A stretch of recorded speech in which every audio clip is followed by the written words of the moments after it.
Gold ఏమన్నా దొబ్బినియా? లేదు, పుట్టుకతో వచ్చినాయే. మరి కనబట్లేదా? ఐరన్ చేస్తున్నా.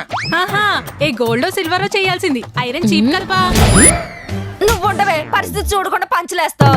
ఐరన్ బాక్స్ ఉంది కదా. నాకేమన్నా పొరపని చేస్తలేదు అనుకుంటున్నావా? సలేస్తుంది. సలిగేసుకుంటా వస్త్రాలు ఇస్త్రీ చేస్తున్నా. నిప్పులు నెత్తి మీద వేసుకో, బొచ్చు రొత్తుకుని బాగా తప్పుద్ది. దా నీ బొచ్చు బూడి చేసి బాగా తప్పిస్తా. తప్పలే. ఇదేంటి? బిల్లు లేకుండా బట్టలు, థియేటర్ వాడకుండా ఆట వాడరు. దీని మీద దోశలేసి గ్యాస్ మిగిలిద్ది. దోశలైనా తింటారా, చల్లేస్తుందని ఖర్చులో చెవులకు చుట్టుకుంటారా? పట్టుకుని పడగెత్తుకురా. అబ్బా, దానికి ఒక ప్రత్యేకమైన ప్లాన్ ఉంది. చూడండి కనబడుతున్నాను. టిఫిన్ టేబుల్ మీద తింటారు. కొట్టేనంటే కేబుల్ కట్ అయిపోతాయి. పట్టుకురా. ఏమైంది దీనికి? బుర్రకి బండరాయి తగిలింది కదా, బ్రెయిన్ ఏమైనా బ్యాలెన్స్ తప్పిందా? పద కాదు, పలహారం. అవును కదా, పట్టుకురా.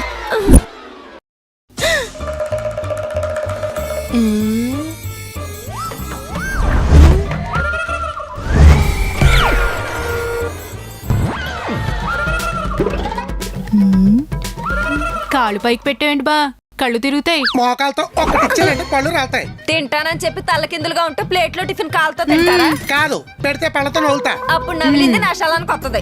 రావాలనే. మామూలుగా కూర్చుని తింటుంటే కడుపులోకి వెళ్ళిపోయి అరిపోతుంది.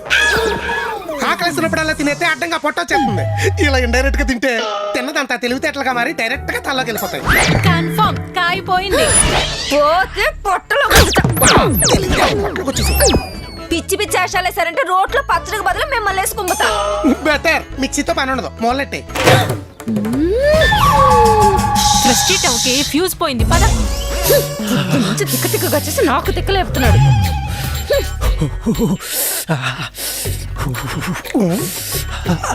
ఏంట్రా వణుకుతున్నావు? ఒంట్లో పోలేదా? బయటే బాగాలేదండి, ఇంటర్ కదా బిల్విల్లాడుతున్నా. అది ఇంటర్ కాదురా, ఎల్కేజీ. వింటర్. అయినా నైట్ కోరకాల ఇన్ని కొట్లు చుట్టావు, అయినా ఆగుతులేదా?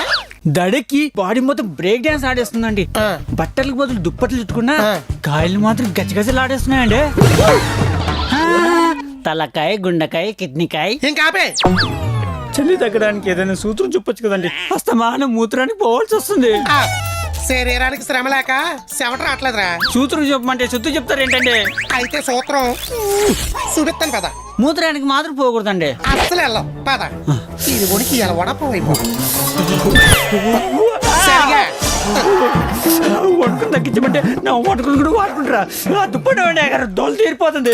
ఎక్కువ చేసావంటే కార్లో వేసి వేస్తా. హిమాలయాల్లో మంచులు బంట్లు తయారవుతావు ఎదవా. బ్రేక్ అనివ్వండి గారు, పొట్టు పగిలిపోయినా మూత్రానికి పోయేస్తా. శ్రమ పడరా, 7 రూపాయలు వచ్చేస్తుంది. కానీ టాటా డ్రైవర్లో బలి డాన్స్ చేస్తున్నారా? గొప్ప నవ్వుదామని గ్రామం వదిలేసి వస్తే ఇలా గచ్చగచ్చ వణికిస్తారా? గొప్పడు అవ్వాలంటే వదలాల్సింది గ్రామాలు కాదురా. మరి నా ప్రాణాలా? ఎంతవా ఐస్ వాటర్ వేసేమంటావా? వింటలే. గొప్పడు అవ్వాలంటే వదలాల్సింది no WhatsApp, no Facebook, no internet. ఇంటర్లో వదిలిపెట్టి ఇంటర్వ్యూ ఏంటంటే? ఎంటర్ కాదురా ఎదవా, వెంటర్. మూమెంట్ మార్చే. స్కానింగ్ లో ఏం లేదన్నారు, ఎక్స్రే లోను స్కల్ సేఫ్ అన్నారు. ఒకవేళ నరాలు నలిగిపోయి తరంగాలు అందట్లేదంటావా? ఉండే కొద్దీ ఉండే వాళ్ళందరినీ మర్చిపోతాడంటావా? పిచ్చోడైపోయి పక్కన ఉన్న వాళ్ళందరినీ ఖర్చేస్తాడంటావా? అమ్మగారు కుక్కలరిచాడు, కాటడిపోయి ఉంటది. పద చూద్దాం, లేదంటే కాటికి పంపించేస్తాడు. చొక్కా లేకుండా తిరుగుతున్నా, తిక్కలేసిందా? తిక్క కాదండి, అయ్యగారు గురికి మొక్కబడింది బాగా చేయించాడు. చలికి సూత్రం చెప్పమన్నాడు, సొక్క ఎట్టించి శ్రమదానం చేస్తాను. ఏ తప్ప ముందెళ్ళి మట్టెట్టుకోరా. ఎంత దెబ్బ తగిలితే మాత్రం ఇంత వింతగా ప్రవర్తించాలా? ఎంతే ఉంది, సొంత పనుడు సొంత కారు సర్వీసింగ్ చేపిస్తున్నా. ఏం చెల్లో చొక్కా ప్యాంట్ ఇప్పేసా? అసలు ఆ రక్షణ కవచం కూడా కండిద్దాం అనుకున్నా, తొండలా ఉణుకుతాడని వదిలేసా ఎదవని. బావని ఇలానే వదిలేస్తే ఆ కవచాలు లేకుండా కాలనీ అంతా తిరిగినా తిరుగుతాడు. టాబ్లెట్లు వేసుకున్నారా? వేసుకున్నా. ఇదిగో పాకెట్ లో కాదు, పొట్లో. అది నువ్వు క్లియర్ గా చెప్పలేదు. దెబ్బ తగిలిన చోట ఆయింట్మెంట్ రాయమన్నా, రాసారా? ఇప్పుడే రాసొస్తా. ఎక్కడికి?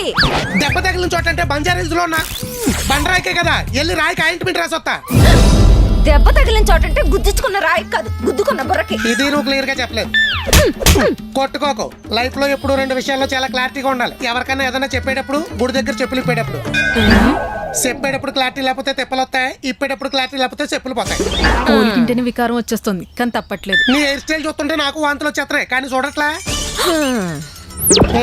ఆర్డర్ వచ్చింది, లేట్గా పెట్టిన ఫాస్ట్గా వచ్చింది. ఎవరు పెట్టారు? నేనే. ఏం పెట్టారు? చెప్పను. ఎంత బాబు? అందరికి పిచ్చే.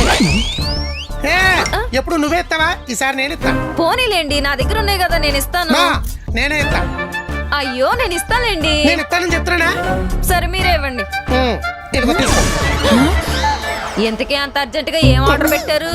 రాత్రి మన ఇంట్లో దొంగలు పడ్డారు. కంగారు పడ కళ్ళం.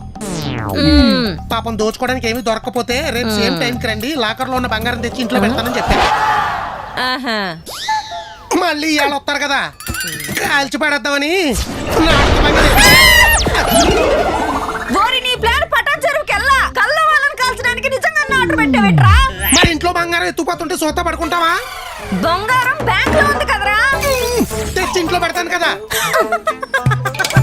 నాన్ సింక్ లో నువ్వు డబ్బా మహంగానా. కళ్ళ దొంగలు ఎలాగా కనిపించరు, పక్కన పడుకున్న నీకు గుండె ఎక్కడ దిగుద్దా అని తలుచుకుంటేనే తగ్గ నవ్వొచ్చేస్తుంది. అవును, నాకు డౌట్. బావ చేతిలో గన్ ఉంది, మన దాక్కునంటే ఓ రీజన్ ఉంది. బావ ఎందుకు దాక్కున్నాడు? వెళ్ళి గుర్తు చేయి, గుండు తిప్పుతాడు. చూడు రెడీగా ఉన్నా. ఏమండి, దొంగలు వస్తే పోలీసులకు ఫోన్ చేద్దాం. అనవసరంగా మీరెందుకండి హంతకులు అవ్వటం? కరెక్టే కదా. సరే అయితే బయటకు రండి. అమ్మయ్యా, మెటలు ఎక్కిచ్చేస్తున్నాడు. అవును, నైట్ అయితే పోలీసులు కూడా పడుకుంటారు కదా, ఒకవేళ ఫోన్ లిఫ్ట్ చేయకపోతే ఎంతకి పని చెప్తలేదా? ఎవడరా బాస్? మీరా? గన్నట్టుకుని గుమ్ము తగిలించడమేట పనుందని పిలిచి పాడెక్కిస్తావా? అయ్యో కాదు బాస్, మెమొరీకి వైరస్ వచ్చిందని చిన్న డ్రామా ప్లే చేస్తున్నా. రీజన్ తర్వాత తెలుస్తుంది, మీరు లోపలికి రండి. షూరా? సూరు నడికొప్పు అన్ని రండి. లేరు కదా బాస్. మా ఫ్రెండ్ వాళ్ళ వైఫ్ జాబ్ ఏమైంది బాస్? అంతా సెట్ చేశానయ్యా, మన బ్రాంచ్ లోనే అపాయింట్ చేద్దాం. Thanks boss. జాబ్ అంటే బ్రతకడానికి సెక్యూరిటీ, మరి ఆ అమ్మాయికి సెక్యూరిటీ? నిజమే బాస్. సింగిల్ ఉమెన్ సొసైటీలో సర్వైవ్ అవ్వాలంటే ప్రతి సిచ్యువేషన్లోనూ భయపడుతూనే బ్రతకాలి. ఒంటరిగా ఉంది, వంగిపోతుంది, లొంగిపోతుందని ప్రతి ఎదవ వంకరగానే ప్రవర్తిస్తాడు. కానీ ఒక మగాడి వల్లే తన ఒంటరైందని ఏ మగాడు ఆలోచించడు. నిజం చెప్పాలంటే మగాళ్ళు లేకుండా ఆడవాళ్ళు ఉండగలరు, కానీ ఆడవాళ్ళు లేకుండా మగాళ్ళు ఉండలేరు బాస్. పెళ్ళం పోయిన 3వ రోజే 3 ముళ్ళు వేయడానికి రెడీ అయిపోతారు. కానీ ఆడవాళ్ళు కన్న పిల్లల కోసం, కట్టుకున్నవాడి కుటుంబం కోసం జీవితాన్ని ఇచ్చేస్తారు బాస్. జస్ట్ శ్రీకృష్ణుడు సృహ తప్పాడనే సత్యభామ నరకాసురుని వేసేసింది. పార్వతీదేవి పవర్ఫుల్ కాబట్టి శివుడు సగం పార్ట్ ఇచ్చేసాడు. మనం జస్ట్ షోల్డర్ ఇస్తే చాలు బాస్, సెన్సేషన్స్ చేస్తారు. ఇప్పుడు మనం ఇవ్వాల్సింది అదే బాస్. ఆడదే అగ్నిపర్వతం కామ్గా ఉన్నంతసేపే, బద్దలైతే చుట్టూ బూడి తప్ప ఏమీ మిగలదు.